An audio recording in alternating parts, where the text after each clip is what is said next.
Static stretching. Is it important? Does it increase your flexibility? Should you do it before or after a workout? I'll answer these and other questions in this video. And later, I'll show you some tests that you can use to assess your own flexibility, as well as give you some general recommendations on starting your own stretching program. Hi, I'm David Spearer, and welcome to Practically Fit, a video series where I help you make sensible and practical decisions about your fitness and health. If you're new to this, please like this and click the subscribe button. And if you want a little bit more about the research, then visit my blog. The link is in the description below. We've got a lot to cover, so let's get to it. Static stretching has been around for ages. However, there's some controversy in the research as to whether or not it has any benefits. And this definitely puts doubt in the minds of individuals who regularly exercise, either not stretching at all or doing something very minimal before or after a workout. The first thing is to understand what a static stretch is, so let's take a moment to examine it.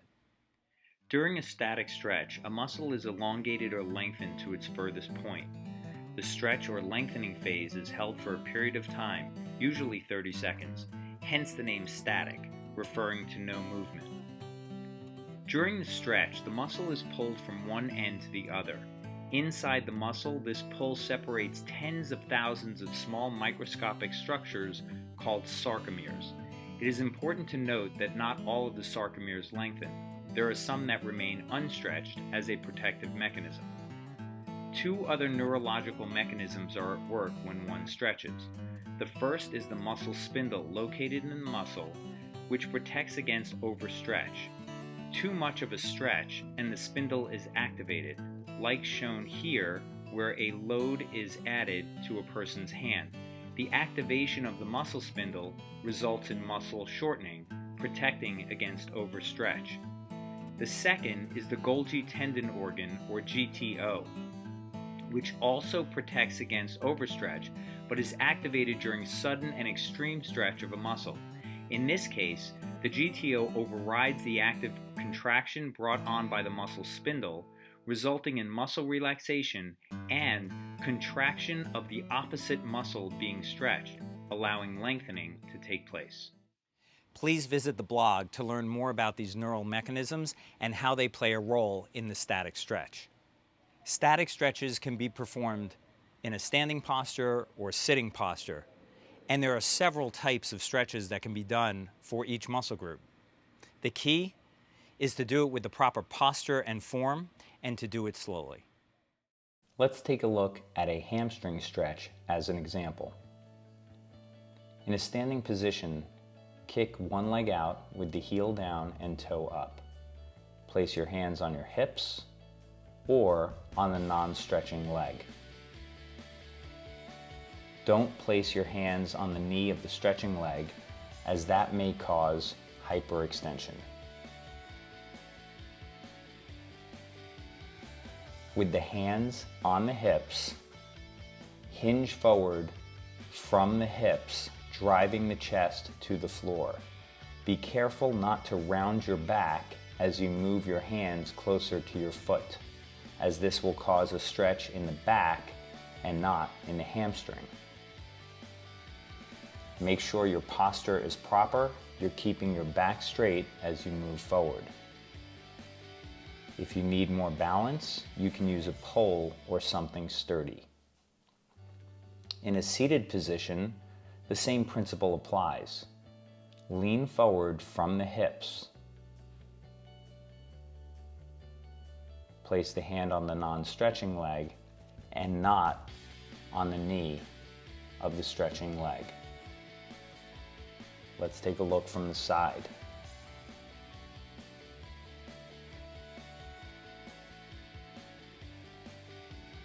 You can also stretch just sitting on a mat or on the floor. Place the dominant hand underneath the non-dominant hand to make sure your fingertips are equal in length. Keeping your back straight, stretch as far as you can, keeping your knees down to the floor. Go as far as you can. You can grab your shins or your thighs, depending upon your flexibility.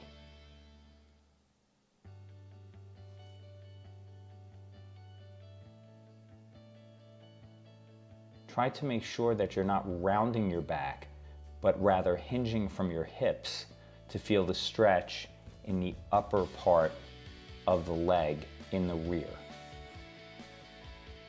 You may also do this with one leg by placing one foot next to the leg being stretched.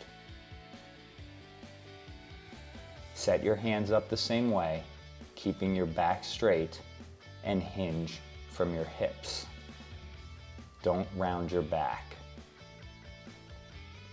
Go as far as you can, placing your hands on your shin or at your thigh for whatever is comfortable.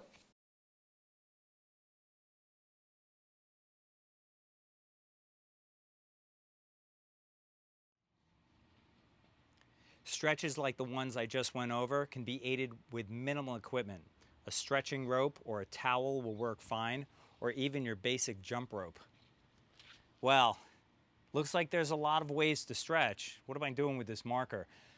Let's take a look at some data. Here you go. Thanks. Welcome to class.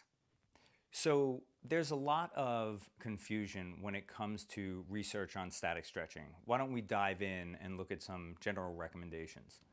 The American College of Sports Medicine and the American Heart Association, two major governing bodies when it comes to exercise and activity, feel that static stretching is an essential part of a fitness regimen. In addition, the American Council on Exercise and the National Strength and Conditioning Association feel that static stretching is a necessary phase as part of a well-rounded fitness program. Switching gears, let's talk a little bit about how static stretching affects older adults and the elderly. Zach has looked at 22 women ages 65 to 85 and found that bouts of static stretching improved range of motion of their lower extremities as well as their trunk. Static stretching has also been shown to improve balance, both steady state balance as well as dynamic balance, and it has conferred benefits in people with inflammatory conditions such as rheumatoid arthritis as well as osteoarthritis. Now I'd like to talk to you about how static stretching affects performance as well as risk of injury. So there's been a lot of different studies on the effect of static stretching on athletic performance, namely on power and strength. Let's take a look at what some of the authors have said. Magnuson and Renstrom in 2006 actually didn't have a lot of good things to say about static stretching. Number one, they felt that the short-term benefit or elongation of static stretching actually disappears in minutes. They also said that it adds no benefit and that if you are going to do your static stretching, you need to do it with caution. Conrad and his colleagues did a review which also concurred with that opinion, which basically they said, avoid static stretching prior to any kind of strength or power task. Now, this needs to be taken with a grain of salt and broken down for a moment. So the power tasks that they're referring to are tasks that require a shortening of the muscle with an explosive movement, such as a vertical jump. Now, static stretching was shown to have a detrimental effect on the performance of vertical jump and other power movements, but also you need to know that the decrement was found at the top end of power. Now, you're talking about elite athletes who are exploding with a tremendous amount of force. So although static stretching might not be great for that type of athlete, it may still confer benefits for the general population. Now, also there were studies done on running performance, and interestingly enough, static stretching actually did improve running economy, which is how much oxygen we use when we run at a particular speed. However, it did not improve running performance overall. And the one thing that I did find in the literature is that there was some reduction of the risk of injury when it came to static stretching, most likely having to do with just improving flexibility overall. And that risk of injury reduction was at 54%.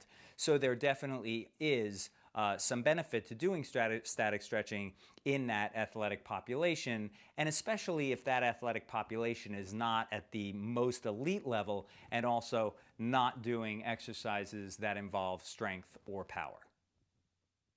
So lastly, I'd like to talk about how static stretching affects DOMS, or delayed onset muscle soreness. And this muscle soreness usually occurs between 24 and 48 hours after an intense workout. It's usually due to micro tears in the muscle during the process of exercise, and then that 24 to 48 hours is the process of repair, kind of bringing those muscle fibers back together in a parallel fashion so that they can move with efficiency. Now, Bem and his colleagues looked at the effect of static stretching and low-intensity cycling 1 hour and 24 hours after intense exercise and found that there was no difference between the two. So the recommendation from this group is that if you're going to do static stretching at the end of a workout, just to relax, that's fine. But don't think that that static stretching is actually going to help with the muscle soreness that you're experiencing.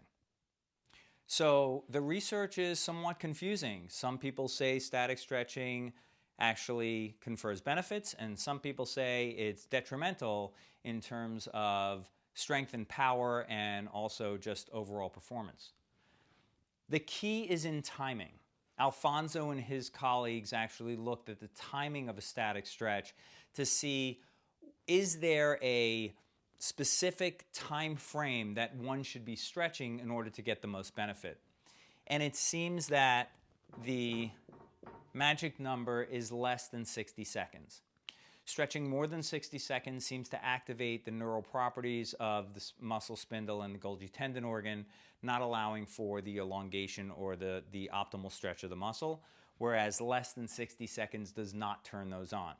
Now, I would say, and I'm going to give you my recommendations later, that 60 seconds is a long time to stretch, so you may want to look at somewhere between 15 and 30 seconds to perform your stretch. The more you stretch and the more you become habituated and the more you adapt to it, then the longer you can go. But I would not recommend going over 60 seconds. Let's talk about an alternative to static stretching, known as eccentrics or eccentric loading.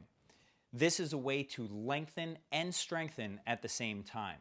Now, this may sound a little bit hokey, but from a physiologic perspective, the eccentric portion of a lift or of a motion is the down phase. So if you take a bicep curl, for instance, the concentric portion is the up phase where the muscle shortens, and the eccentric portion is the down phase where the muscle lengthens.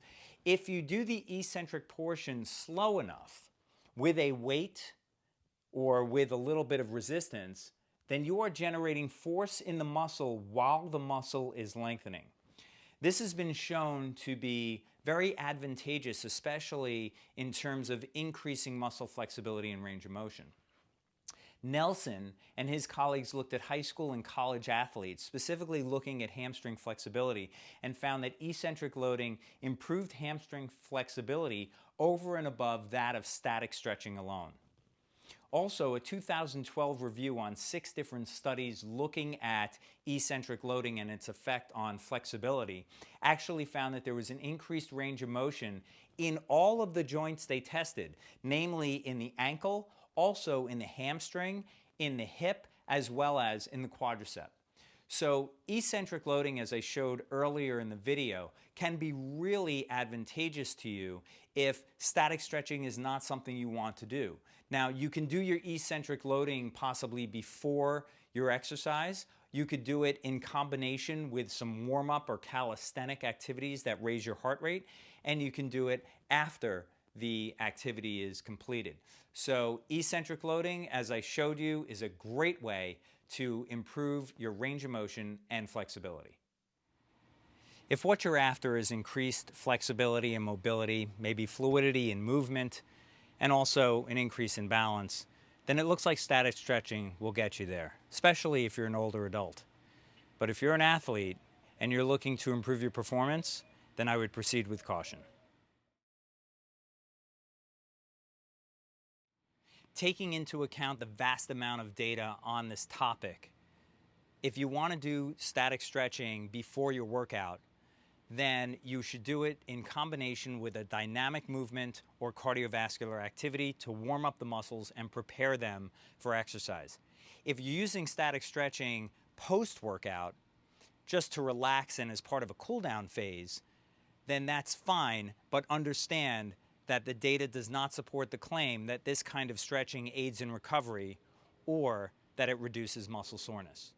As promised, here are 3 easy tests to help you assess your upper and lower extremity flexibility.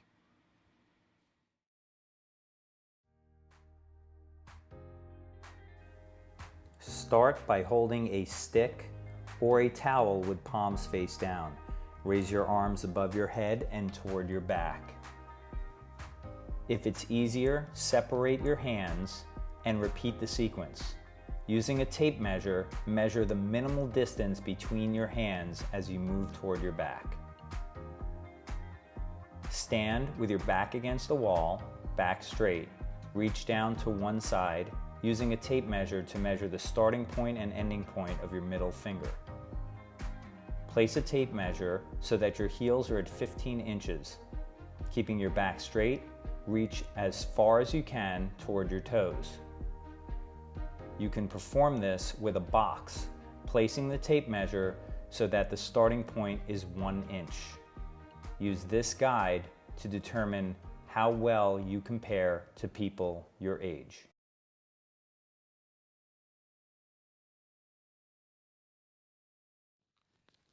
So let's talk about some general recommendations when it comes to static stretching. Many of these recommendations are similar to other ones that you've seen in previous videos.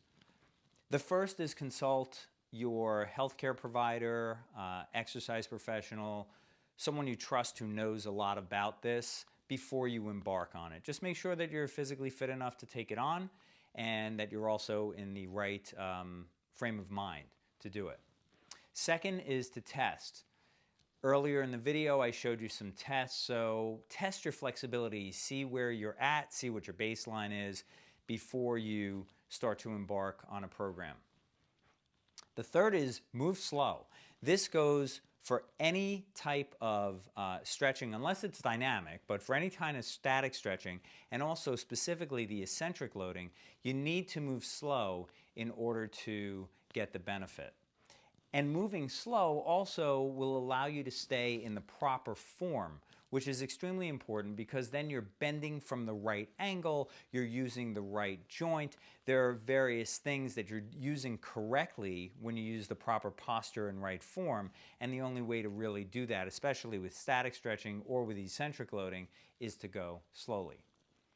The fourth, no pain. You don't need to go to the point of pain. You might want to go to the point of discomfort when you stretch, but if you're in pain, then that's a signal that something's wrong. So please remember, discomfort, not pain. And the fifth is start with 2 to 3 days a week. If you're finding that you are habituating and adapting to your stretching, you could move it to 5 days a week. And in some of these stretches, you can actually do them most days or all days of the week. Especially if you're doing these things slow, if you're doing them as part of a cool down phase in your exercise, you want to be doing that pretty much after each completion of an exercise session. The sixth, 10 to 60 seconds is what you should be holding the stretch for. My recommendation is 30 seconds. Try not to exceed 60 seconds as that has been shown to be somewhat detrimental to performance. And the seventh is keep it exciting. Use a variety of different kinds of stretches, both for the lower extremity and upper extremity. Also do them in a series. So you may want to start with standing stretches and then finish with stretches where you're lying down.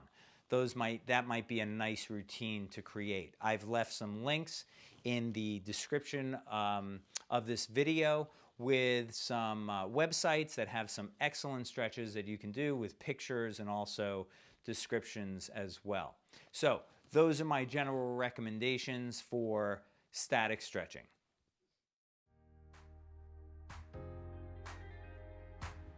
Bottom line, static stretching is beneficial for older populations and the elderly in terms of promoting fluid movement as well as improving balance and reducing the likelihood of falls.